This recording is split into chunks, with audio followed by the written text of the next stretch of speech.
자, 반갑습니다. 오늘은 지난 10월 28일 날 시행된 제23회 공인중개사 실제 문제를 가지고 한번 풀이를 해드리도록 하겠습니다. 그런데 이 실전 문제는 지난 1년 동안 공부하셔서 이번 시험에 응시하신 분들은 아무튼 내가 합격할 수 있는지 없는지, 또 내가 과연 실전에서 실수한 문제가 있는지 없는지를 한번 확인해 보는 과정이 되겠고요. 그리고 내년에 이제 2013년 24회 시험을 대비하시는 분들은 이제 앞으로 내가 공부를 어떻게 해야 될지를 판단하는 그런 기준이 되기 때문에 이 기출 문제 풀이는 상당히 중요할 걸로 판단이 됩니다. 근데 전체적으로 보면은 이번 23회 시험에서는 이 공시법 문제는 평이했다고 볼 수가 있습니다. 물론 이 부동산 공시법은 지적법하고 부동산 등기법 두 부분으로 구성이 되어 있는데요. 지적법은 지적에 관한 법률이라고 하는데, 지적에 관한 법은 예년과 똑같은 수준으로 법 조문 위주로 평이하게 출제되었다라고 볼 수가 있습니다. 그래서 차분하게 지금까지 공부하신 분들은 아마 고득점을 하셨으리라고 생각을 합니다. 이에 반해서 부동산 등기법은 예년 같은 경우에는 상당히 수준 높은 문제들이 많이 출제가 되어 있습니다. 예규라든지 또 판례 문제. 그러나 이번 23회 시험에서는 그런 문제들이 조금 삭제가 되고요. 기본적인 문제, 즉 지엽적인 부분을 묻는 문제가 대다수를 이루었고요. 한 두 문제 정도가 전체적으로 이해를 하여야 풀 수 있는 그런 문제로 구성이 되었기 때문에 예년에 비해서 등기법은 조금 더 쉬웠기 때문에 아마 수험생 여러분들께서는 고득점을 하셨으리라고 봅니다. 근데 문제 풀이에 들어가기 전에요. 이 부동산 공시법인데, 이 공시법은 부동산에 관한 일정한 내용을 공개 표시하는 법 아시다시피 을 말합니다. 근데 여기에는 물론 청량 수로조사 지적에 관한 법률인데요. 줄이겠습니다. 지적에 관한 법하고 그 다음에 부동산 등기 절차를 정하고 있는 이 등기법 두 부분으로 구성이 되어 있습니다. 그런데 이 공시법은 세법과 더불어서 한 과목으로 구성이 되어 있지 않습니까? 그래서 그 40문항 중에서 이 공시법에서 24문항, 세법에서 16문항에서 40문항으로 구성이 되어 있습니다. 근데 이 지적법은 총 구성 부분이 제1장 총설 부분이 있지요. 총설.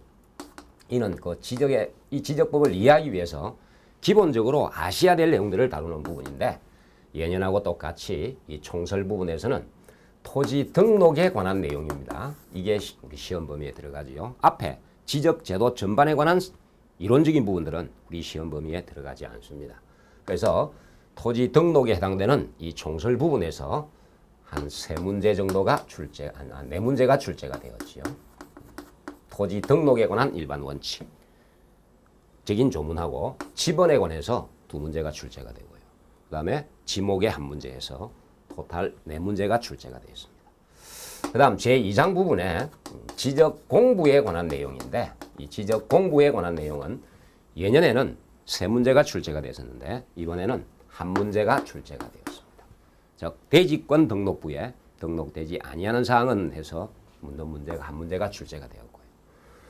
그 다음에 토지의 이동인데요. 이 토지 이동 부분이 우리 시험 범위에서는 비중이 상당히 높았습니다. 그래서 토지 이동은 에서는 주로 신규 등록하고요. 신규 등록에 관해서 1문제가 나왔습니다. 자, 그 다음에 이어서 등록사항의 정정 있잖아요. 직권정정, 그제? 등록사항의 직권정정에 관해서 정정에 해당되지 않는 걸 찾아라 하는 문제가 또 1문제가 출제가 되었습니다. 그 다음에 등기 촉탁에 관한 문제. 이는 대장과 등기부를 일치시키기 위하여 토지 표시에 관한 사항은 항상 지적 공부상의 정리를 마치고 나서 등기부상으로 정리가 되도록 되어 있는데, 그것을 토지 소유자의 신청을 받아서 토지 표시에 변동이 생긴 내용을 대장상에 변경 등록을 마친 후 지적소관청이 그 소유자를 대신하여 관할 등기소에 토지 표시 변경 등기를 신청하는 것을 등기 촉탁이라고 하는데, 등기 촉탁 사유에 해당되지 아니하는 것 해서 신규 등록을 묻는 문제가 한 문제 출제가 되었습니다. 그 다음에 지적 정리를 마치고 나면은 토지 소유자에게 그 사실을 통지를 해주는데 그 지적 정리의 통지입니다. 이 통지 부분에서 역시 한 문제 출제가 되었지요. 그 다음에 해서 토지 이동 부분에서는 내문항이 출제가 되었습니다. 그 다음에 지적에 관한 법의 마지막 파트인 그 지적 측량에 관한 내용이 있지 않습니까? 이 지적 측량에 대해서는 작년 같은 경우에는 두 문제가 출제가 됐는데 올해는 세 문제가 출제가 되어졌습니다.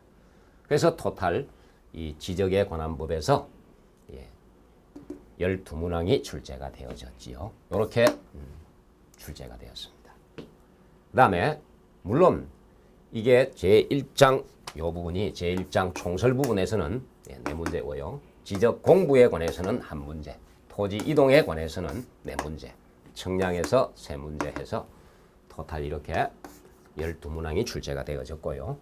반면에 부동산 등기법은 예년 같은 경우는 상당히 어렵게 출제가 됐는데 올해는 어렵게 출제가 되지 않고 평이하게 출제되었다고 볼 수 있습니다. 그러나 한 두 문제 정도가 등기법 전체를 이해해야 되는 문제로 구성이 되어 있었다고 볼 수가 있습니다. 그래서 등기법은 자, 맨 앞에 총설 해가지고 나오는 부분인데요. 이 총설 부분에서는 등기 사항인 거 아닌 거, 그죠? 대상이냐 아니냐 하는 문제가 한 문제가 출제가 됐습니다. 그 다음에 제2장 등기기관과 그 설비 부분에서는 예년에 비해 예년하고 똑같이 전혀 출제가 되지를 않았습니다. 그 다음에 등기 절차 전반에 관해서 다루는 등기 절차 총론 부분이 절차 총론 부분에서는 두 문제가 출제가 됐는데 먼저 등기 신청에 관한 일반적인 원칙이에요. 공동신청주의가 원칙이고 예외적으로 단독신청. 그 다음에 제3자에 의한 등기신청. 거기에서 등기 신청 방법을 묻는 문제. 자, 신청 방법에 관한 문제가 한 문제가 출제가 되었습니다. 그리고 등기 신청에 대한 등기관의 처리 문제에 있어서 각하 사유에 해당되지 아니하는 걸 찾아라 해가지고 이 각하 사유하고 관련되는 문제가 한 문제가 출제가 되었습니다. 그래서 절차 총론에서는 자, 두 문제가 출제가 되었습니다. 다음에 작년하고 똑같이 이제 등기 절차 강론인데요. 이 강론 부분에서는 이 강론 부분은 두 부분으로 구성이 되어 있습니다. 각종 권리의 등기 절차, 권리의 등기에서 소유권 보존 등기 한 문제, 소유권 보존입니다. 보존 등기하고 관련되는 문제가 한 문제가 출제가 되었고, 그 다음에 신탁 등기이지요. 신탁 등기가 한 문제가 출제가 되었습니다. 자, 그리고 각종 권리에 관한 등기에 있어서 전반적인 전체적인 내용을 묻는 문제가 한 문제, 각종 권리의 등기에서 한 문제 해서 세 문제가 출제가 되었습니다. 그 다음에 강론 부분에서 이제 각종의 등기 절차입니다. 여기에서는 예상했던 대로 말소 등기에서 상당히 중요했지요. 말소 등기가 두 문제가 출제가 되었습니다. 그 다음에 가 등기에서 역시 두 문제 해마다 나오는 부분이죠. 두 문제가 출제가 되고요. 그 다음에 가압류 그리고 처분 제한 등기인 가처분 등기 여기에서 한 문제가 출제가 되어서 토탈 각종의 등기에서 5문항이 출제됩니다. 작년 같은 경우에는 권리에 관한 등기에서 비중이 상당히 높았는데 올해는 각종의 등기 절차 이 부분에서 조금 비중이 높았다고 볼 수가 있습니다.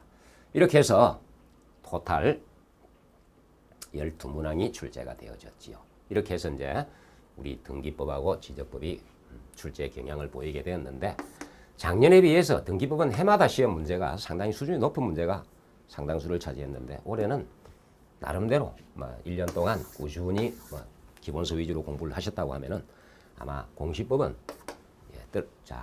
고득점이 가능했으리라고 봅니다. 그리고 또 제가 마지막으로 해드렸던 그 특강 자료에 말이에요. 이게 한 14페이지 정도 되는데 그 특강 자료만 보아도 이번 공시법은 충분히 합격할 수 있지 않았나라고 나름대로 평가를 하면서 문제 바로 들어가도록 하겠습니다. 자, 바로 들어가지요. 제 1번인데요. 물론 여기서는 편의상 1번이라고 했습니다만은 우리 시험 과목이 자 2차 과목으로서 이제 공시 및 세법이잖아요. 이제 공시 및 세법이기 때문에 앞에 공인중개사법이 먼저 들어갑니다. 그래서 중개사법에서 자 1번부터 40번까지 그 다음에 공시 및 세법에서 41번부터 80번까지 나옵니다. 그 다음에 공법에서 물론 사신문항에서 81번부터 120번까지 이어지게 되죠. 그래서 실제 시험에서는 41번이 됩니다. 그렇지만은 편의상 1번으로 명칭을 붙였으니까 그리 아시고 보십시오. 먼저 지번의 부여 방법 등의 지번의 부여 및 부여 방법 등에 관한 설명으로서 틀린 것을 묻는 문제가 출제가 됐는데요. 편의상 요 시험 문제는 우리 시험 문제가 A형, B형이 있는데 지금 여기서 풀이하는 문제는 B형 문제임을 밝혀둡니다. 자, 이 부분은 우리 요약집에 보시면은 전에 마지막으로 정리를 해드릴 때 요약집에 들어있는 내용 중에서는 그 14페이지부터 15페이지에 걸쳐서 나와 있는 내용입니다. 14페이지부터 15페이지입니다. 여기에 들어있는 내용들인데요. 자, 틀린 것을 찾는 문제죠. 이번에는 지번에 관한 문제가 지번의 부여에 관한 기본 원칙적인 내용이 뒤에 나옵니다만은 그거 한 문제하고 이 지번 부여 방법을 구체적으로 묻는 문제 해서 지번에서 두 문제가 출제가 됐습니다. 자, 먼저 1번 한번 보겠습니다. 지적소관청은 지번을 변경할 필요가 있다고 인정하면은 시도지사나 대도시시장 승인을 받아서 지번 부여 지역의 전부 또는 일부에 대하여 지번을 새로 부여할 수 있다. 맞지요? 그러니까 자, 이 지번을 변경할 때는 시도지사나 대도시시장의 승인이 필요하다는 거예요. 조문에 나와 있는 그대로입니다. 2번, 신규 등록의 경우에는 그 지번 부여 지역에서 인접 토지의 본번에 부번을 붙여서 지번을 부여하는 것을 원칙으로 한다. 뭐 쉽게 생각하면 되잖아요. 이는 우리 법 조문 그대로인데요. 이미 여기에 예를 들어서 10번 등록이 되어 있다란 말입니다. 지번이 붙여지는데 10번 옆에 있는 토지가 한 필지도 여기 이제 11번으로 이어지겠지요. 근데 여기에 등록이 안 된 토지가 발견이 되었습니다. 이럴 때 여기에 지번을 부여하는 방법 아니겠습니까? 이때는 이미 등록된 인접지의 본번에 뭘 붙여요? 부번을 부여하는 것이 원칙이잖아요. 그죠? 물론 예외적으로 이게 부적합한 세 가지 경우 그 신규 등록 대상 토지가 최종 지번에 인접해 있거나 그 다음에 멀리 떨어져 있거나 여러 필지로 된 경우에는 최종 본번 다음으로부터 본번을 부여할 수도 있지요. 물론. 그래서 맞습니다. 3번. 분할의 경우에는 분할 후의 필지 중 한 필지 지번은 분할 전 지번을 부여하지요. 그럼 예를 들어서 이렇게 한 필지 토지가 있는데 이게 10번이란 말입니다. 이 토지가 두 필지로 이렇게 분할이 된다는 의미 아닙니까? 잘 아시는 거예요. 그래서 한 필지 지번은 분할 전 지번 역시 10번 준다 이 말이죠. 나머지 필지의 지번은 최종 본번 다음 순번의 본번을 순차적으로 부여해야 한다. 이게 틀렸죠? 그러니까 예를 들어서 이 토지가 배열이 옆에 예를 들어서 11번이 있을 거 아니에요. 근데 이 10번지 토지가 자, 한 필지가 있다가 이게 두 필지로 분할이 됐단 말입니다. 이럴 때는 한 필지는 분할 전 지번을 부여하고 나머지 필지는 그 분할 전 지번의 최종 부번 다음으로부터 부번을 붙여줘야 지번이 연결되지요. 만약에 이 지번 부여 지역 내역에 지번이 1000번이 끝번이라고 하자. 10번 옆에 바로 1000번이 들어오면 되겠습니까? 연결이 안 되지 않습니까? 그래서 이게 틀렸죠. 자, 나머지 필지의 지번은 자, 요 분할 전 지번의 최종 부번 다음으로부터 부번을 부여하면 됩니다. 틀렸고요. 4번 신규 등록 대상 토지가 여러 필지로 되어 있는 경우 그 지번 부여 지역의 최종 본번 다음 순번부터 본번으로 하여 순차적으로 지번을 부여할 수 있다. 맞는 내용이죠? 그러니까 원칙은 신규 등록은 요번 예외적인 경우지, 그죠? 맞습니다. 이때는 할 수 있다는 표현을 쓰지요. 법에서 맞습니다. 그다음 이어서 5번 합병의 경우로서 토지 소유자가 합병 전의 필지에 주거, 사무실 등의 건축물이 있어서 그 건축물이 위치한 지번을 합병 후의 지번으로 신청할 때에는 그 지번을 합병 후의 지번으로 부여하여야 한다. 그렇죠? 분할도 마찬가지입니다. 분할 전 필지에 여기에 주거, 사무실 등의 건축물이 존재한단 말입니다. 이럴 때는 이 두 필지가 분할될 때는 이 건축물이 있는 곳에다가 분할 전 지번을 반드시 부여해야 됩니다. 그게 원칙이에요. 합병도 마찬가지. 근데 합병의 경우는 분할은 당연히 부여해야 되고 이 합병의 경우는 그 건축물이 위치한 지번을 합병 후의 지번으로 신청할 때는 그 지번을 부여해야 됩니다. 맞습니다. 네, 넘어가겠습니다. 그 다음에 이번에 이는 지적 측량에 관한 내용인데요. 이거는 평이한 문제였습니다. 예측했던 대로 이런 문제가 출제가 됐지요. 자, 지적 측량에 관한 내용은 우리 요약집에 보시면은 46페이지부터 뒤에까지 순서대로 나와 있는데 이 46페이지에 들어있는 내용입니다. 자, 지적 측량 수행자가 실시한 지적 측량 성과에 대하여 시도지사 또는 대도시 시장 또는 지적 소관청으로부터 측량 성과에 대한 검사를 받지 않아도 되는 측량입니다. 그러니까 지적 측량을 자, 우리 토지 소유자나 이해관계인이 측량 수행자인 대한지적공사나 측량업자에게 측량을 의뢰하지요. 그러면은 그 측량을 마친 측량 수행자가 그 측량이 잘 되었는지 여부를 지적소관청이나 시도지사 또는 대도시시장에게 가서 검사를 받도록 되어 있습니다. 그런데 다만 검사를 요하지 않는 지적 측량이 딱 두 개가 있지요. 지적 현황 측량하고 경계 보건 측량입니다. 물론 경계 보건 측량은 도면상에 등록된 경계점을 지상에 복원시키기 위해서 하는 측량을 말하잖아요. 반면에 지적 현황 측량은 지상에 있는 건축물과 도면상의 경계가 어떤 관계에 있는지를 대비시켜서 나타내기 위한 측량입니다. 그래서 이 두 가지 측량은 지적 공부에 등록을 목적으로 하지 아니하기 때문에 아주 정밀성을 요하지는 않지 않습니까? 그래서 검사 측량 안 합니다. 검사 측량 안 하는 것은 두 가지지요. 경계 보건 측량, 지적 현황 측량. 나머지 측량은 전부 검사 측량을 합니다. 그래서 정답은 2번이 되겠지요. 이거는 뭐 우리 모든 교재에 다 나와 있는 내용들입니다. 넘어가겠습니다. 그다음 이어서 3번인데요. 이는 지적 기준점 성과하고 그 측량 기록의 보관 및 열람 등에 관한 설명, 틀린 거 했습니다. 이 부분은 예년에는 이 기준점에 관해서는 우리 시험에 출제가 된 적이 거의 없습니다. 한 번 정도 출제가 됐었죠. 근데 이번에 간단하게 어렵지는 않지만은 문제가 예년에 나오지 않았던 문제가 이번에 출제가 되었습니다. 이거는 요약집 48페이지에 들어가시면은 구체적으로 표로 해서 정리를 해 두었습니다. 지적 기준점은 세 가지가 있지 않습니까?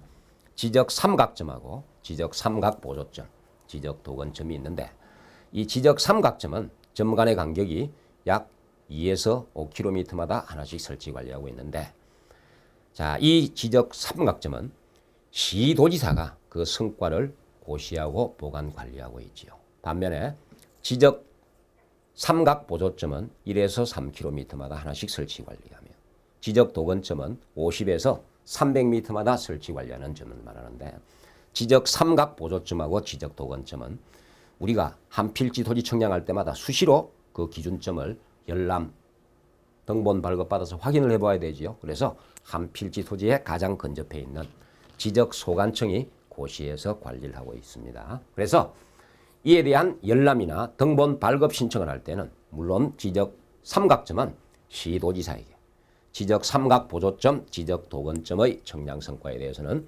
지적 소관청에게 열람이나 등본 발급 신청을 하면 되지요. 그 내용입니다. 그래서 틀린 내용은 했으니까 5번이 되겠지요.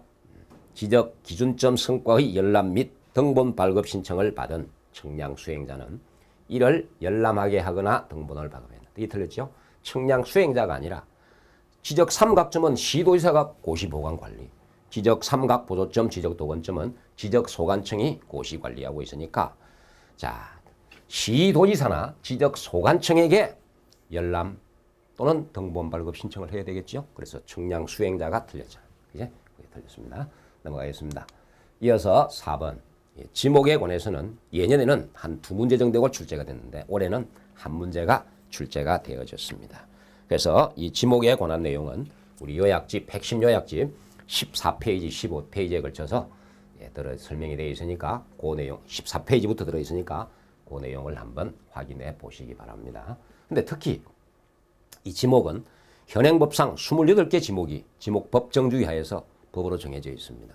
그 종류들이 상당히 중요합니다. 그런데 올해는 기본 원칙적인 내용하고 지목의 표기 방법을 가지고 평이하게 물어봤으니까 다 정답은 하셨으리라 그렇게 봅니다. 틀린 것은 했습니다. 다 맞지요? 맞는데 5번이 틀렸잖아요. 5번은 지목이 공장용지인 경우에 이를 지적도에 등록하는 때는 공으로 표기한다. 이 지목은 28 지목이 28 지목이 법정주의하에서 있는데요. 이 지목이 표기가 되는 지적 공부는 두 가지 장사, 대장하고 도면에 자 지목이 표기가 되는데 이 대장은 장부 형태로 구성이 되어 있기 때문에 정식 명칭과 코드 번호를 다 적지요. 그 지목의 정상적인 명칭하고 정식 명칭하고 자 코드 번호를 다 기록을 합니다. 이 코드 번호는 전 답부터 시작해서 잡종지까지 일련 번호를 매겨놓은 것을 말합니다. 01부터 28번까지지요. 코드 번호를 다 표기합니다. 그러나 도면은 토지의 생긴 모양을 일정 축척을 줘서 이렇게 줄여놓은 그 그림이잖아요. 여기에는 정식 명칭과 코드 번호를 다 적으려고 하면 복잡해서 안 되기 때문에 도면에는 부호가 표시가 되는데 이 부호는 원칙적으로는 첫 음절 한자자 두 문자로 표시하는데 예외적으로 둘째 음절로 표시하는 지목이 4개 지목이 있잖아요. 그래서 차문자 주의는 천원장이라고 하지요. 요 4가지. 차장 천원 해도 좋습니다. 그지? 요 4가지 지목인데 이 주차장은 주차장의 차인데요. 이는 주유소 용지하고 중복이 되지 않습니까? 그래서 주유소 용지는 줄을 쓰고 주차장은 차를 써서 표기합니다. 천은 하천의 천인데 이는 학교 용지하고 중복될 염려가 있습니다. 그래서 학교 용지는 학을 쓰고 하천은 하를 쓰지 말고 천을 쓰도록 되어 있습니다. 그 다음에 원은 유원지의 원인데요. 우리 놀이시설 이걸 유원지라고 하지 않습니까? 이 유원지의 원인데 이는 댐, 연못, 저수지 같은 물이 고여 있는 곳을 유지라고 하거든요. 유지하고 중복이 되므로 유원지는 원을 씁니다. 장은 공장용지의 장인데 이는 공원하고 공자가 중복이 되지 않습니까? 그래서 공원은 공 쓰고 공장용지는 장을 쓰도록 되어 있지. 이거는 다들 뭐 정답을 하셨으리라고 그렇게 봅니다. 그래서 5번이 되어지겠지요. 자, 이어서 보겠습니다. 자, 5번인데요. 지적 측량에 관한 설명으로 틀린 것. 지적 측량에 아까 세 문항이 출제가 됐다 그랬죠. 평이한 기본적으로 다들 정답은 하시리라 봅니다. 이 지적 측량도 우리 요약집 핵심 요약집 44페이지부터 46페이지에 걸쳐서 나와 있는 내용, 기본적인 내용을 한번 읽어 두시면 되는 거예요. 늘 제가 말씀드렸다시피 이 지적에 관한 법은 시험 전일날 맑은 정신으로 말이에요. 다른 과목은 부담스럽게 공부하기가 좀 뭐하니까 시험 전날 한번 쭉 읽어보고 가시면은 그 다음날 시험 치는데 아무 문제 없습니다. 그렇게 하셨으면 되는 거예요. 자, 틀린 것은 했습니다. 이거는 우리 요약집 44페이지부터 46페이지에 걸쳐서 나와 있는데 2번이 되겠지요. 이 지적 측량 방법은 자, 기속 측량이니까 법으로 정해져 있는데요. 6가지 방법 맞지요? 그대로. 이는 틀리게 문제를 안 넣습니다. 옳게 넣으니까. 그 다음에 이번에 보면은 지적 측량 수행자가 측량 의뢰를 받은 때는 기간, 일자 및 수수료 등을 적은 측량 수행 계획서를 그 다음 날까지 시도지사에게 제출하는 게 아니고 어디 지적 소관청에게 제출합니다. 그 수행자를 원칙적으로 측량에 관한 관리 감독을 하는 것은 지적 소관청이 시도지사에게 제출하는 게 아니고 지적 소관청에 그 다음 날까지 제출하도록 되어 있습니다. 이 부분이 틀렸습니다.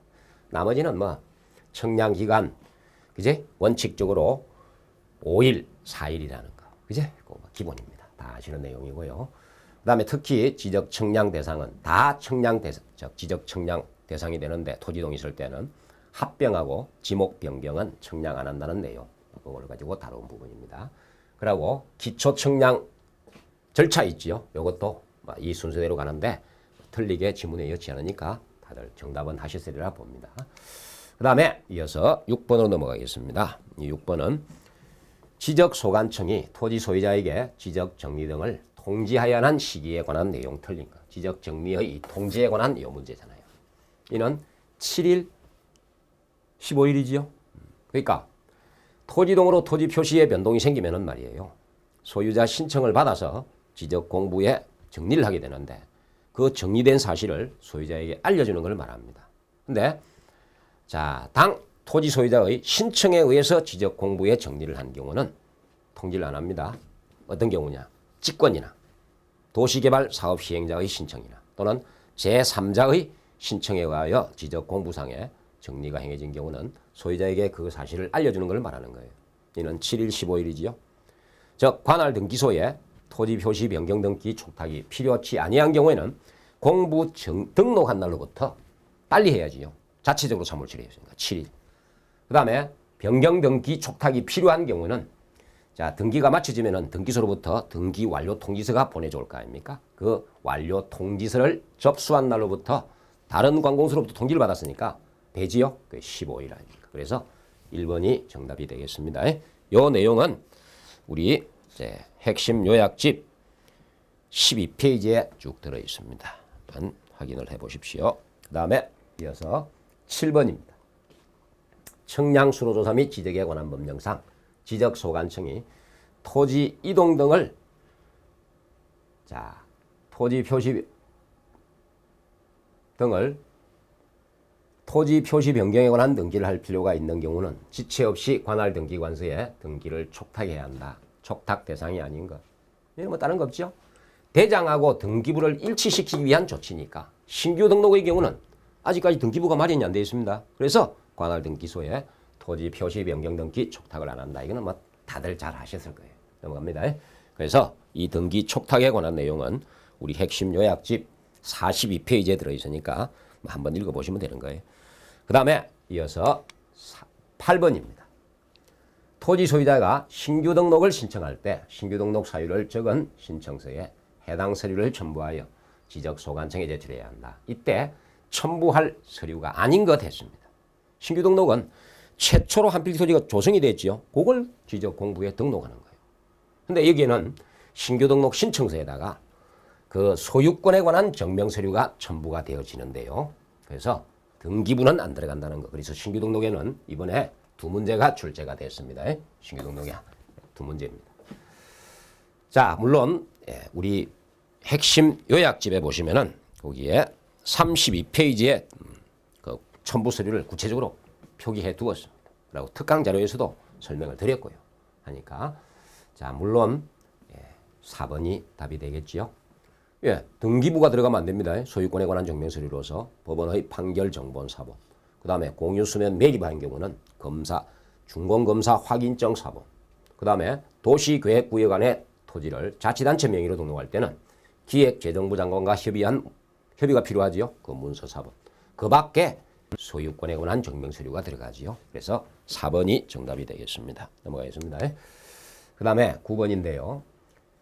대지권 등록부의 등록사항이 아닌 것. 그래서 지적공부에는 이게 한 문제가 출제가 됐는데 지금 그걸 넣은 문제예요. 특히 경계 있잖아요. 경계. 요거는 어디에만? 도면에만 등록이 되잖아요. 그치? 그러니까 나머지는 다 맞습니다. 물론 이 대지권 등록부에 등록되는 사항은 우리 핵심 요약집 25페이지에 가면은 설명이 되어 있으니까 4번이 답이 되겠습니다. 참고로 하세요. 이것들은 다들 뭐 맞히실 거예요. 그 다음에 10번 문제인데요. 10번. 청량수로조사 지적에 관한 법령상 지적소관청은 지적공부 등록사항에 잘못 있음을 발견하면 직권으로 조사 청량하여 정정할 수 있다. 직권으로 조사 청량하여 정정할 수 있는 경우가 아닌 것 했습니다. 직권은 항상 등기도 마찬가지 아닙니까? 등기관이 직권으로 하는 등기는 이해 대립이 있으면 안 되지요. 이 등록 지적공부, 다시 말하면 우리가 지적공부의 가장 대표적인 예가 대장이잖아요. 그 대장 안에 기재된 내용에 어떤 잘못이 있다란 말입니다. 그 잘못을 수정해 주는 것을 등록사항 정정이라고 하는데 그 등록된 내용에 잘못이 있을 때 지적소관청이 직권으로 정정할 때는 순전히 공부상의 오류여야 하죠. 인접토지의 경계나 면적의 변경을 가져올 때는 직권정정을 못합니다. 그걸 묻는 문제예요. 그래서 이 직권정정 사유는 뭘 강조를 드렸으니까 아셨으리라 봅니다. 이해 대립이 있으면 안 됩니다. 공부 등록사항에 잘못 입력된 경우 당연하지요. 공부상의 오류잖아요. 그 다음에 측량은 제대로 했는데 그걸 공부에 정리할 때 잘못 정리한 경우 역시 공부상의 오류. 근데 이 토지 이용 계획서 이게 우리 시험에서 지적에 관한 부에서 잘 들어갑니다. 토지 이용 계획서가 있다는 말은 이럴 때는 뭐예요? 이용 계획서하고 그다음에 지적 공부에 등록된 내용에 어떤 잘못이 있다. 이거는 공부상의 오류가 아니지 않습니까? 그래서 이건 안 됩니다. 그다음에 작성, 제작성 당시부터 잘못 정리됐다든지 자, 면적의 증감 없이 경계의 위치만 잘못된 경우 해서 이해 대립이 있으면 안 된다는 거. 그것만 이해하시면 됩니다. 그래서 이 내용은 직권정정 사유는 우리 핵심 요약집 38페이지에 가면은 구체적으로 설명이 되어 있으니까 거기에 안 들어있는 내용이 이거예요. 그래서 정답은 3번이 되겠죠. 넘어가겠습니다. 그 다음 11번 지번에 관한 내용인데 이는 앞에 우리가 지번 부여 방법에 대해서 한 문제가 나왔고 그 다음에 이 지번의 기본 원칙에 관해서 한 문제를 물어왔습니다. 우리나라에서 지번을 부여할 때는 항상 북서기본법이지요. 북서에서 남동으로 순차적으로 지번을 부여하도록 되어 있습니다. 그래서 그 원칙적인 내용을 하나 물은 거지요. 그게 틀린 거니까 1번이 됩니다. 지번은 북서에서 남동으로 순차적으로 부여해야 된다. 그러니까 항상 우리가 토지가 이렇게 배열되어 있을 거 아닙니까? 이럴 때는 지번은 자 우리가 약속이라고 했지요. 도면상에는 아무런 기재가 없으면은 약속입니다. 아래쪽은 남쪽, 위쪽은 북쪽, 오른쪽은 동쪽, 왼쪽은 서쪽이잖아요. 북서에서 1, 2, 3 사가의 기호 만든다 했죠. 연결되어야 되기 때문에 4, 5, 6, 7, 8, 9 이런 식으로 지번을 부여하도록 되어 있는데 이것을 북서에서 시작해서 남동에서 마치는 방법이에요. 근데 북동은 이쪽이잖아요. 한자를 읽을 때는 1, 2, 3 이렇게 내려 있지요. 한자로 지번을 부여하기에 적합한 방식이라고 했지 않습니까? 그래서 답은 1번입니다. 나머지는 그대로고 항상 주의를 하셔야 될 것은 토지대장 지적도에 등록하는 토지지번은 숫자로 표기하죠. 다만 임야대장 또는 임야도에 등록된 토지의 그 경우에는 숫자 앞에 산자를 붙여서 표기한다는 거. 그지? 그것만 한번 확인하시면 됩니다. 그래서 이 지번에 관한 기본 원칙적인 내용인데요. 이것은 우리 요약집 14페이지에 들어있습니다. 확인하십시오. 그 다음에 이어서 다음 문제로 넘어갑니다. 척수지적에 관한 법령상 자 토지 조사 등록에 관한 내용 이는 기본 가장 원칙적인 조문이에요. 지적 국정주의 원칙상 자 모든 토지에 대해서 소재, 지번, 지목, 면적, 경계, 좌표 등은 등록하는 기관은 어디? 국토해양부 장관이 됩니다. 그래하고 자 그걸 지적 국정주의 원칙 아닙니까? 근데 그걸 국토해양부 장관이 전국에 있는 모든 토지를 다 관리할 수가 없으니까 지적소관청에다 위임을 시켜놨단 말입니다. 그런데 그때는 자 소재는 빠집니다. 행정구역 명칭이니까요. 그건 하나 빼고 나머지 토지 표시인 5가지 내용은 토지 이동이 있을 때 소유자 신청을 받아서 지적소관청이 결정하죠. 근데 신청이 없을 때는 지적소관청이 직권으로 조사 청량하여 결정할 수도 있는데 이게 기본 원칙적인 조문입니다. 우리 지적에 관한 법 64조에 나와 있는 내용으로서 토지 등록의 원칙에 관한 내용입니다. 이 내용은 우리 핵심 요약집의 12페이지에 맨 앞부분에 들어가면 나와 있는 내용이에요. 그래서 정답은 자 5번이 되겠지요. 물론 자 국토해양부 장관은 모든 토지에 대하여 영토 내에 있는 모든 토지입니다. 대하여 필지별로 소재, 지번, 지목, 면적, 경계 또는 좌표 등을 조사 청량하여 공부에 등록해야 한다. 구체적인 조문이 공부에 등록하는 소재는 빠집니다. 지번, 지목, 면적, 경계, 좌표는 토지 소유자의 뭐가 있을 때 아니 토지 이동이 있을 때 소유자의 신청을 받아서 이제는 구체적 위임되어 있잖아요. 지적소관청이 결정을 하도록 되어 있습니다. 넘어가겠습니다. 그래서 5번 국토해양부 장관 모든 토지 이동 지적소관청이 되겠지요. 자, 이 내용은 12페이지 들어있습니다. 확인하시고요. 그 다음에 13번 등기법에 관한 내용인데 등기법은 작년에 비해서는 평이하게 출제가 되었습니다. 그러나 공부를 하실 때는 등기법은 절대로 암기 과목이 아닙니다.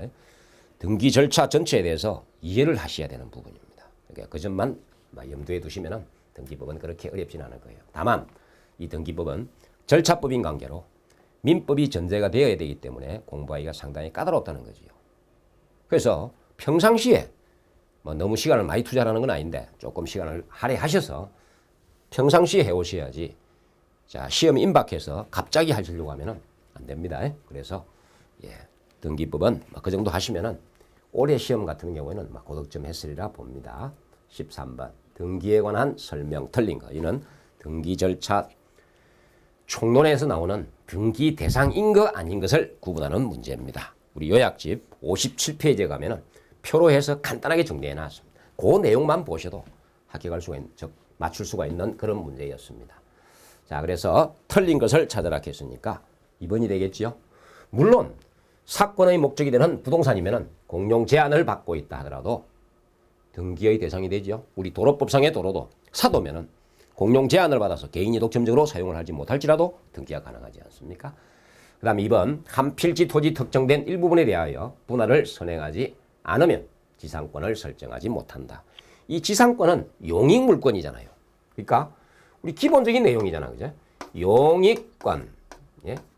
그다음에 임차권 있잖아요. 이들은 사용 수익을 목적으로 하니까 부동산의 일부에 대해서는 방 한 칸 얼마든지 사용 수익이 가능하지요. 한 필지 토지 일부가 가능합니다. 부동산 일부에 대해서는 가능한데 다만 공유 지분 권리의 일부잖아요. 여기에는 어느 부분이 누구 지분인지가 특징이 안 되므로 불가능하다 그랬죠. 반면에 소유권 이전이나 뭐 제한물권 설정도 마찬가지입니다. 그리고 담보권이잖아요. 즉 저당권에 관해서는 반대로 부동산 일부는 불가능합니다. 일물일권주의 원칙에 반하잖아요. 부동산 일부를 방 한 칸을 사고 팔 수는 없지 않습니까? 또 한 필지 토지 일부를 사고 팔 수는 없습니다. 또 담보권도 가장 대표적인 게 저당권이잖아요. 즉 채권자가 채무자에게 돈을 빌려주면서 채무자 소유 또는 물상보증인이 소유하고 있는 그 부동산에 저당권을 설정받고 이제 돈을 빌려줍니다. 근데 변제기가 도래해도 채권을 변제하지 않는단 말입니다. 이럴 때는 법원의 경매를 통해서 그 매각 대금에서 자신의 채권을 우선 변제받기 위한 거니까 담보권은 부동산 일부는 매각이 행해질 수가 없지 않습니까? 그래서 안 됩니다. 그러나 공유 지분 권리의 일부에 대해서는 얼마든지 가능하잖아요. 요 기본 내용은 항상 해마다 한 문제는 나온다고 수차 말씀을 드렸지 않습니까? 다음에 3번 건물의 공유 지분에 대해서는 전세권 등기 안 되지요. 용의물권이니까 지분 외에는 안 되잖아. 4번 한동 건물을 구분 또는 분할의 절차를 밟기 전입니다. 밟기가 아니고요. 건물의 일부에 대한 전세권 설정 등기가 가능하다. 그죠? 방 한 칸 전세 들고 나고 할 수 있지요. 얼마든지 가능합니다. 5번 주의토지통행권은 확인 판결을 받았다 하더라도 등기할 수 없다. 즉 주의토지통행권은 일종의 우리 민법상 상린관계잖아요. 그러니까 등기가 안 되고도 보호를 받고 또 등기를 할 필요도 없고 할 수도 없습니다. 넘어갑니다. 그래서 이 등기에 관한 내용은 우리 요약집 57페이지에 가시면은 표로 해서 정리를 해 두었으니까 그 내용만 보셔도 뭐 충분하시리라 봅니다. 그 다음 문제로 넘어갑니다. 14번 토지의 보존 등기에 관한 설명으로 옳은 것. 그러니까 권리에 관한 등기 중에서 특히 보존 등기에 관한 문제가 한 문제가 출제가 됐는데 이것도 평이한 문제였습니다. 우리 요약집 101페이지부터 102페이지에 걸쳐서 쭉 설명이 되어 있는 내용입니다. 옳은 것은 했습니다. 옳은 것은. 그래서 정답은 1번이 되겠지요. 등기관이 미등기 토지에 대하여 법원의 촉탁에 따라 가압류 등기를 할 때는 직권으로 보존 등기하고 자 촉탁받은 등기를 해주지요. 법원의 촉탁이 있을 때는 이를 전제로 하는 등기는 직권으로 보존 등기한다는 거. 법원이 아닌 다른 기관은 안 됩니다. 그 다음 이번에 이 특별자치도지사의 확인에 의해서 소유권을 증명하는 자는 토지에 대해서는 안 되고 이는 건물만 해당이 되는 거잖아요. 그 다음에 3번 미등기 토지를 대장상의 소유자로부터 정여받은 자는 직접 자기 명의로 보존 등기를 할 수 있다. 이러면 안 되지요. 정여받은 자는 자 최초 소유자 앞으로 그제 유정자 앞으로 정여하는 사람 앞으로 보존 등기 후에 이전 등기를 해야 됩니다. 바로 수정자 정여를 받은 사람 앞으로 등기를 해버리면은 앞에 모두 생략 등기가 행해지잖아요. 그래서 중간 생략 등기가 되기 때문에 자 탈세 목적이 되기 때문에 허용을 하지 않습니다. 4번 등기관이 보존 등기를 할 때는 등기부에 원인과 연의를 안 적지요. 원인과 연의를 대신에 그 법 제65조 제 몇 호라는 신청 근거 규정을 적도록 되어 있잖아요. 5번 판결에 의하여 소유권을 증명하여 보존 등기를 신청할 경우는 그 판결은 소유권 확인 판결하는 건 아니라고 했지요. 원칙은 확인 판결인데 이행 판결, 형성 판결이라도 판결문에 소유자가 적혀 있으면 관계없다고 했습니다. 그래서 그 내용을 묻는 문제였습니다. 그럼 뭐 요약집에 그대로 들어있으니까 확인을 한번 해 두십시오. 그 다음에 15번입니다. 각하사유지요. 절차 총론에서 신청 절차에 관한 신청 원칙에 대한 기본 내용 한 문제하고 이 각하 사유에 관한 내용이 출제가 됐었는데요. 이 각하 사유 중에서 주로 묻는 것은 법 제29조에 11가지 사유가 등기 신청을 거부하도록 되어 있죠. 10개를 해두었는데 제1호는 관할 위반, 제2호는 사건이 등기할 것이 아닌 때 해당되는 거. 이건 앞에 우리 좀 전에 등기법 첫 번째 문제로 보셨던 13번 문제인 그 문제하고 중복되는 문제입니다. 등기가 가능한지 불가능한지 그걸 가지고 다루는 문제입니다. 각하 사유에 해당되는 것을 모르고 오는 것은 5번이지요. 전부 다 여기에 들어있는 내용이 해당이 되는데 이 각하 사유에 관해서는 우리 핵심 요약집 33페이지에 가면은 쭉 설명이 되어 있습니다. 한번 확인하십시오. 5번입니다. 답은. 자, 그 다음에 16번이지요. 등기 신청에 관한 설명을. 이게 이제 조금 복합적인 문제지요. 여러 부분이 이제 걸쳐져 있는 문제.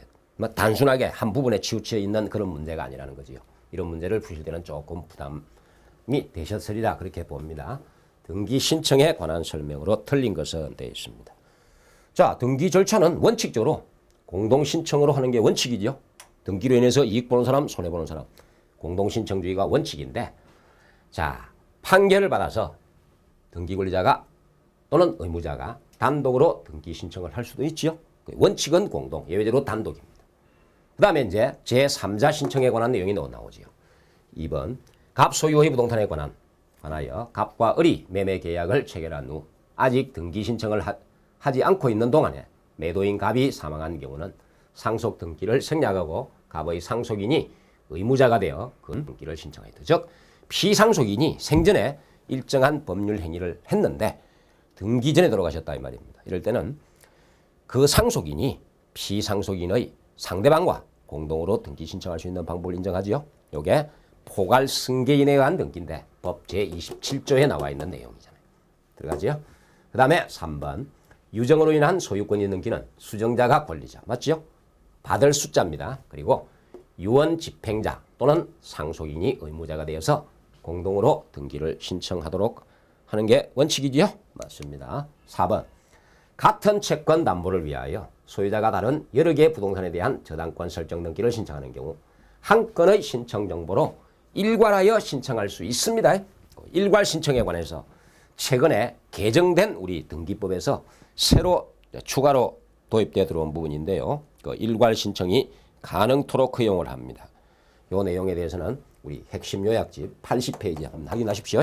그걸 단순하게 묻는 거예요. 그 다음에 5번 문제도 뭐 당연히 아실 거니까 맞는 거고요. 정답은 4번이 되겠습니다. 그래서 이 4번 지문에 대해서는 요약집 80페이지에 한번 확인을 해 보십시오. 넘어갑니다. 17번 보지요. 말소 등기에 관한 설명으로 오는 거. 이제 그러니까 각종의 등기 절차에서 말소 등기에 관해서 두 문제가 출제됐습니다. 이는 말소 등기 전체에 대해서 묻는 문제이고요. 그 다음에 등기관이 직권으로 말소하는 등기에서 말소 등기 두 문제가 출제가 됐는데 그 중에 한 문제지요. 이 말소 등기에 관해서는 129페이지 이제 구체적으로 설명이 되어 있으니까 핵심 요약집 129페이지를 참고하시면 되겠습니다. 물론 정답은 5번이 되겠지요. 자, 말소 등기는 지우게 되면은 이익 보고 손해보는 사람이 있지요. 그래서 공동을 하는 게 원칙입니다.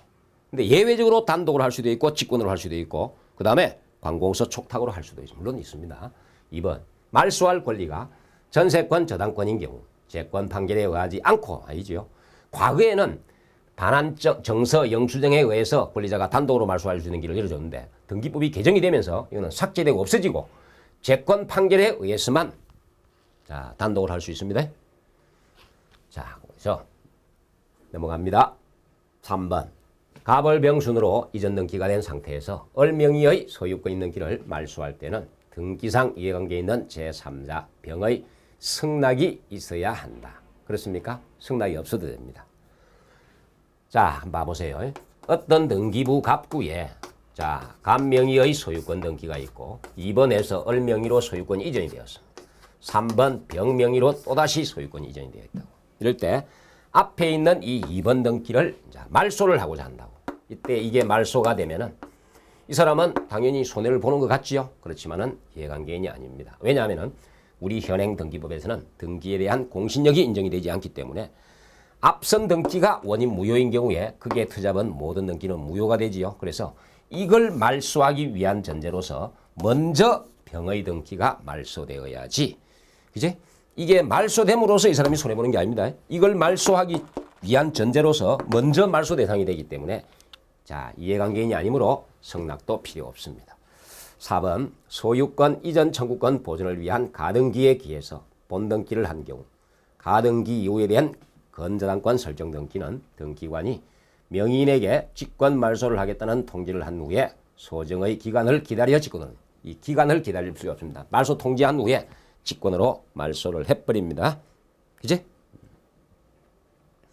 자, 그리고 이어서 참고로 하세요. 다음 5번인데요. 등기를 신청할 한 권리가 실체법상 허용되지 않는 것임에도 불구하고 등기관의 착오로 등기가 완료된 때에는 직권으로 등기를 말소. 그러니까 등기관 잘못으로 있는 경우는 직권으로 말소해야죠. 당연한 거지요. 그래서 정답은 5번이 됩니다. 다음 넘어가겠습니다. 18번. 이해관계에 있는 제3자 승낙이 없으면 부기등기가 아닌 주등기로 해야 되는 거예요. 그래서 등기법에서 해마다 나오듯이 이 부기등기에 관해서 한 문제가 출제가 됐습니다. 이거는 최근에 해마다 한 문제가 출제가 됩니다. 이 부기등기에 관해서는 자, 우리 핵심 요약집 134페이지에 가시면은 구체적으로 설명이 되어 있는데 정답은 3번이 되겠지요. 3번. 자, 항상 우리가 등기상 이해관계인이란 어떤 등기든지 그 등기로 인하여 등기부 형식상 손해를 입는 사람을 이해관계인이라고 하지요. 그지? 근데 권리의 변경 경정 등기에 있어서는 이해관계인이 없을 때는 항상 부기등기입니다. 있을 때는 승낙서 이에 대항할 수 있는 판결을 첨부해서 부기등기로 하는 게 원칙이고 첨부를 못하면 주등기로 하지요. 그러나 말소등기하고 말소회복등기에 있어서는 이해관계인이 존재하는 경우는 승낙서가 들어와야 등기가 가능하지 승낙이 없으면 등기 자체를 할 수가 없습니다. 그걸 묻는 문제예요. 그래서 핵심 요약집 134페이지 가면은 주등기로 할 거, 부기등기로 할 거 해서 구체적으로 구분해 두었으니까 그것만 한번 확인을 하십시오. 그래서 정답은 3번이 되겠습니다. 전세금을 9천에서 1억으로 정해가는 경우 전세권 변경 등기에 있어서는 자, 후순위 저당권자가 만약에 있다고 치십시오. 9천만 원에서 1억으로 정액이 되니까 1천만 원만큼 손해를 보지요. 그때는 자, 승낙을 받아서 부기등기로 하는 게 원칙이에요. 그러나 자, 승낙이 없으면은 주등기로 합니다. 그리고 1번부터 2번, 4번, 5번은 이해관계인이 성립되지를 않습니다. 예, 넘어갑니다. 그 다음에 19번 보죠. 가등기가 두 문제 나왔다 했지요. 이 가등기에 관한 설명으로 옳은 것은 했습니다. 그래서 이 가등기에 관해서는 우리 핵심 요약집 135페이지부터 138페이지에 걸쳐서 들어있는데요. 이 내용은 가등기는 해마다 우리 등기법에서 예외 없이 꼭 출제가 되는 부분인데 올해는 두 문제가 출제가 되었습니다. 자, 옳은 걸 찾는 문제인데요. 물론 정답은 4번이 되겠지요. 보세요. 가등기를 명하는 법원의 가처분 명령이 있을 때는 법원 촉탁이 아니고 또 가등기 권리자가 그 가처분 명령 정본을 첨부해서 가등기 권리자가 단독 신청을 하는 겁니다. 그 다음에 2번. 가등기에 의하여 이전 본등기를 한 경우 가등기 후 본등기 전에 마치진 해당 당의 가등기 상의 권리를 목적으로 하는 감정등기는 말소 못하지요. 그러니까 중간처분등기는 전부 직권을 말소하는데 해당하고 가등기 전에 행해진 등기에 기한 등기는 말소 못한다고 했잖아요. 그걸 묻는 문제입니다. 그 다음 3번. 가등기에 의하여 보존하려는 청구권이 장래에 확정될 것인 경우에는 가등기도 가능하지요. 지금 현재 확정되어 있을 필요 없습니다. 장래라도 확정이 가능하면 가등기가 가능하다고 봤잖아요. 가등기에 관하여 등기상 이해관계 있는 자도 가등기 명인의 승낙을 받아 단독으로 가등기 말소 신청할 수 있죠. 그러니까 가등기는 실행이고 말소 간에 전부 다 원칙은 공동, 예외적으로 단독 신청이 가능하다는 거예요. 4번은 옳습니다. 옳은 거니까 4번이 되겠죠. 5번. 지상권 설정 등기 청구권 보전 가등기에 의하여 지상권 설정 본등기를 한 경우 가등기 후 본등기 전에 맞춰진 저당권 설정 등기는 등기관이 직권으로 말소한다. 그렇습니까? 양립이 가능하잖아요. 양립이 불가능한 등기는 직권 말소합니다. 이 지상권하고 저당권은 앞에 지상권 가등기가 설정이 되어 있고 밑에 저당권이 들어가 있단 말입니다. 그 다음에 지상권에 관한 본등기가 들어오면은 이 저당권보다 선순위로 달아지면 되잖아요. 이 지상권과 저당권은 양립할 수, 동시에 존재할 수 있는 등기이기 때문에 그 지상권보다 후순위로 되면 되는 거예요. 그리고 말소하지 않습니다. 넘어가겠습니다. 다음 이어서 20번인데 갑소유의 A 토지 등기부에 해서 요 내용은 조금 복합적인 문제였지요. 그래서 참고로 한번 봐두시면 됩니다. 등기부에는 을의 건저당권 설정 등기, 병의 소유권 이전 청구권 보전 가등기를 보전을 하기 위한 가처분 등기, 정의 가압류, 그다음에 을의 건저당권에 의한 임의경매 개시결정 등기가 각기 순차적으로 등기되어 있다. A 토지에 대하여 병이 갑을 등기 의무자로 하여 소유권 있는 길을 신청하는 경우에 관한 설명으로서 옳은 것은 했는데요. 이것은 우리 가압류 가처분 등기에 관해서 묻는 문제인데요. 이 문제도 예측했던 문제이라 봅니다. 이 가압류 가처분 등기는 이 가압류나 가처분은 그 가압류 가처분 결정을 내린 법원의 촉탁으로 들어오는 등기입니다. 그래서 이 가압류 가처분 등기를 이제 말소할 때도 두 가지 방법으로 나누어지는 거예요. 그 가압류 가처분 자체가 취하 또는 취소가 됐단 말입니다. 이런 경우는 법원 촉탁으로 들어왔으니까 그 법원 촉탁에 의해서 가압류 가처분 등기가 말소가 되어야지. 그러나 이 가압류 가처분 채권자가 이제 본 판결에 승소 판결을 받아서 자기 앞으로 원하는 어떤 등기를 했단 말입니다. 그죠? 가압류 그다음에 가처분 채권자가 본안 판결에서 승소 판결을 받아서 어떤 등기를 했단 말이에요. 완료를 했단 말입니다. 이럴 때는 가압류 가처분이 원하는 대로 되었지 않습니까? 그때는 해당 가압류 가처분 등기는 등기관이 직권으로 말소하도록 되어 있습니다. 가압류 취하 취소가 된 경우는 법원 촉탁입니다. 들어올 때 촉탁으로 들어왔으니까요. 그 다음에 그 가압류 가처분 등기를 말소할 때는 자, 두 가지로 나눠지는데 취하 취소의 경우는 촉탁으로 들어갔으니까 법원 촉탁으로 말소하고요. 그 다음에 본안 판결에서 채권자가 승소 판결을 받아서 어떤 등기를 이행을 했단 말입니다. 그러면 원하는 대로 됐지 않습니까? 그때는 그 가압류 가처분 등기는 등기관이 직권으로 말소합니다.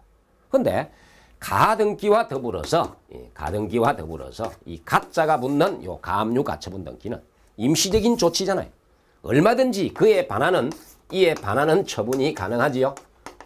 그랬을 때 가등기에 의한 본등기가 들어오면은 그 중간 처분 등기는 본등기를 하기 위한 전제로서 등기관이 직권으로 말소합니다. 반면에 가압류 가처분 등기는 그 가압류 가처분 채권자가 그에 반하는 중간 처분 등기를 자기 앞으로 어떤 등기를 신청하면서 동시 단독 신청으로 말소한다는 거. 그 점만 달라요. 그러니까 가등기나 가압류 가처분 등기가 된 부동산은 얼마든지 취득이 가능하죠. 그러나 훗날에 가등기에 의한 본등기가 들어오면은 중간 처분 등기는 등기관이 직권으로 말소하는 반면에 이 가압류 가처분 등기 후에 이에 반하는 중간 처분 등기는 채권자가 일정한 등기를 신청하면서 단독 신청으로 말소가 되어진다는 거. 그 점이 자 문제지요. 그래서 요 60번 문제는 그게 답은 2번이 되겠지요. 그지? 확인만 한번 해 두십시오. 우리 요약집 가등기 부분 이어서 나오는 부분이지요. 130페이지 정도에 나와 있을 겁니다. 그거는 페이지를 한번 봐야 되겠네.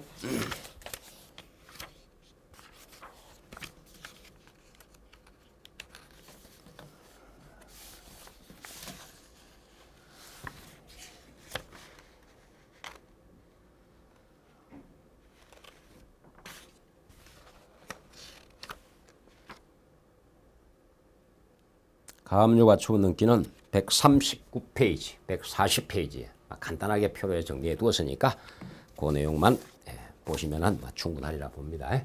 넘어가겠습니다. 21번.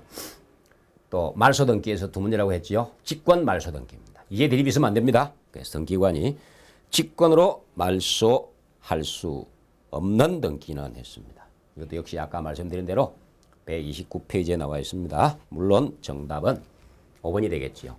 나머지는 전부 1, 2, 3, 4는 사건이 등기할 수 없는 사항이잖아요. 당연 무효니까 직권 말소입니다. 그러나 5번의 경우는 법 제29조 3호 이하에 해당되는 첨부 수리가 미비하단 말입니다.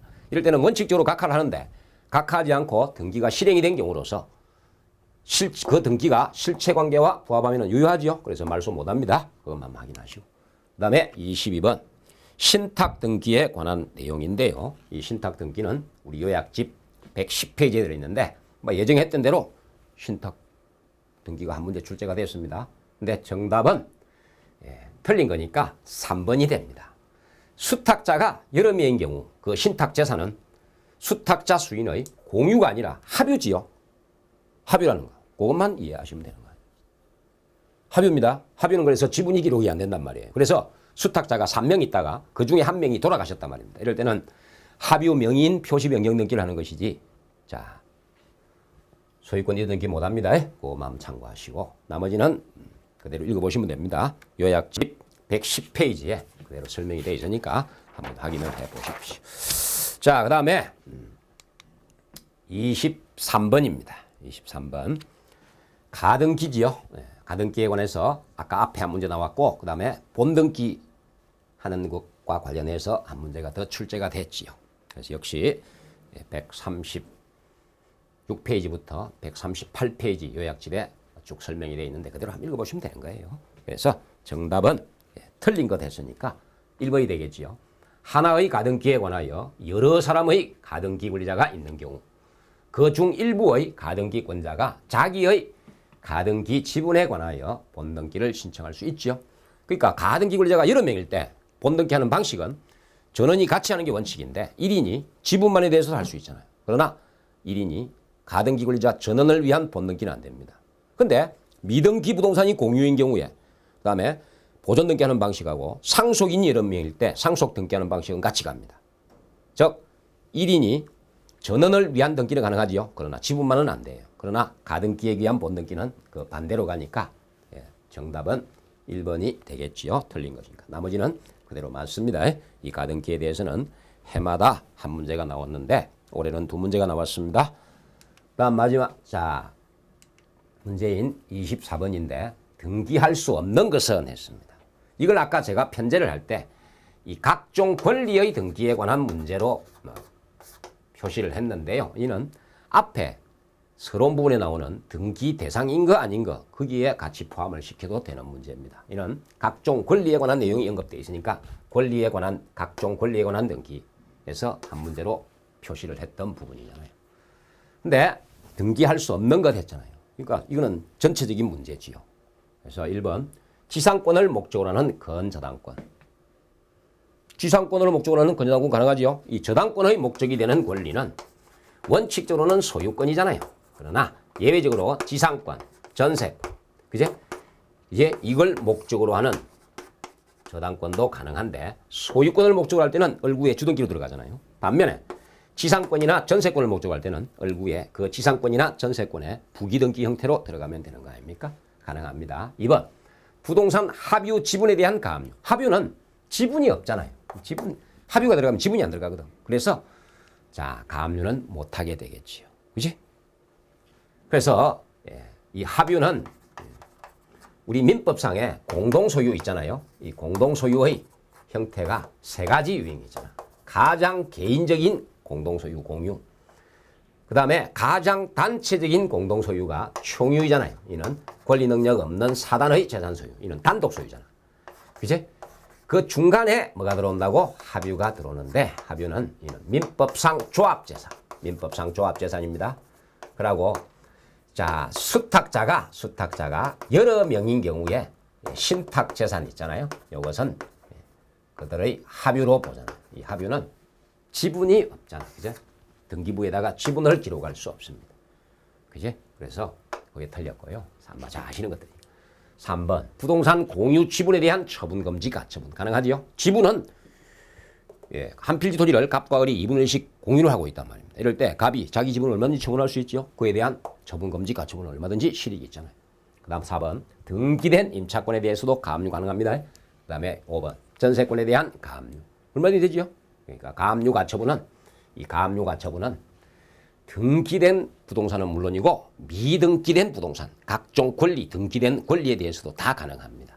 그래서 전체적으로 보았는데요. 이제 만약에 이게 이제 여러분들이 앞으로 당장 시험에 임할 것 같으면은 제가 풀이를 구체적으로 왜 그렇게 되는지를 설명을 드려야 됩니다만은 그런 목적이 아니고 치신 분들의 이제 이번에 자 시험을 치신 분들이 어떤 부분에서 내가 실수를 했는지를 한번 파악하는 부분하고 그다음에 자 2013년도 내년에 대비해서 공부하시는 분들은 이런 정도로 출제가 되니까 내가 앞으로 이 공시법에 대해서 공부를 하실 때에 어느 부분에 좀 치중을 하고 어느 부분에 좀 치중을 안 해도 된다는 어떤 유형으로 또 문제가 출제되어진다는 그런 유형을 파악하는 측면에서만 한번 본 내용이니까 큰 부담을 부담은 되지는 않았으리라 봅니다. 아무튼 올해 시험에 응시하신 분들은 좋은 결과 있기를 기대를 하겠습니다. 그리고 내년에 이제 2013년 시험을 준비하시는 분들은 해마다 반복되는 일입니다만은 1월부터 10월달 시험 때까지 꾸준히 자신과의 싸움에서 결코 이기면은 아마 그래도 요즘같이 불확실한 시대에 말이에요. 전문 직업인이 될 수 있는 공인중개사 자격을 무난하게 취득하실 수 있으리라고 봅니다. 아무튼 내년 시험 준비하시는 분들은 새로운 각오로 또 다짐을 하셔가지고 하시면 되고요. 올해 시험 치신 분들은 정말 수고하셨습니다. 아무튼 좋은 결과 있기를 기대하겠습니다. 이상으로서 기출문제 강의를 마치겠습니다. 감사합니다.